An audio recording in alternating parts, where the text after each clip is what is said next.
Lo yang lagi nonton video ini sering banget ngerasa kebingungan buat gimana caranya bisa ngobrol sama orang lain, terutama buat bangun percakapan dan gak awkward pas ngelakuinnya. Biasanya, kebingungan dan kekhawatiran ini ada karena banyak hal. Tapi salah satu yang sering banget gue lihat adalah karena kita nggak tahu aja gimana cara ngelakuinnya. Kalau itu kekhawatiran yang lagi lo rasain, tenang aja, lo nggak sendirian. Gue harap video ini bisa jadi buku manual lo buat ngobrol sama orang lain. Kemampuan komunikasi itu adalah sebuah kemampuan yang sebenarnya penting banget dimiliki oleh semua orang. Alasannya karena ya manusia emang butuh interaksi dengan orang lain kan. Interaksi dan komunikasi inilah yang dibutuhkan buat kelak nanti ngebangun hubungan yang baik dan bermakna di kehidupan kita.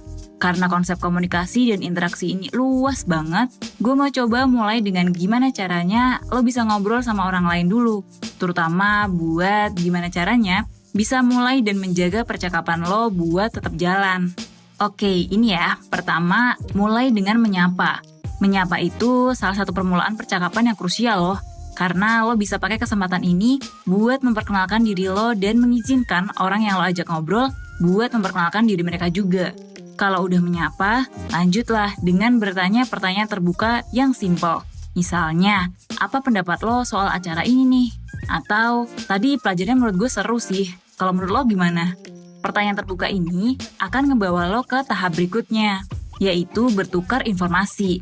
Informasi ini bisa berbagai macam, bisa dengan informasi soal diri, tentang kesukaan, tentang pendapat lo, soal hal-hal di sekitar lo, dan ya banyak lainnya. Percakapan karena punya kesukaan atau kepentingan yang sama biasanya lebih mudah sih buat ngalir. Misalnya, percakapan yang lo lakuin di acara kantor sama rekan kerja lo bakal cenderung lebih mudah kalau ngomongin seputar kantor lo juga atau kerjaan kalian. Karena ya kalian kan berasal dari kantor yang sama ya. Ketiga, minta lawan bicara lo buat cerita soal diri mereka dan buatlah mereka merasa baik tentang diri mereka. Pada dasarnya, manusia itu suka banget berbagi informasi soal diri mereka ke orang yang mereka ajak ngomong. Terutama kalau dari obrolan itu bisa ngebangun hubungan baru.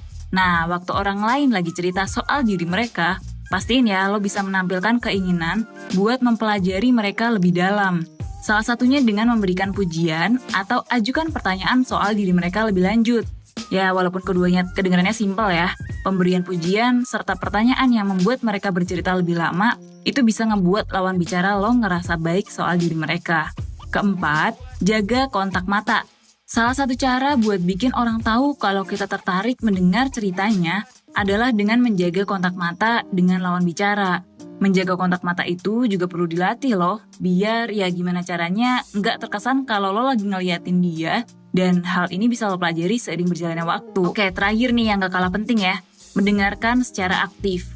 Kemampuan ini nih merupakan gabungan dari berbagai macam kemampuan, mulai dari mendengarkan untuk memahami, pemilihan kata waktu merespon, hingga menjaga bahasa tubuh yang terbuka serta ramah. Nah, kelima poin ini nih bisa digunain secara maksimal dengan latihan berulang kali. Semoga bermanfaat ya. Bye-bye!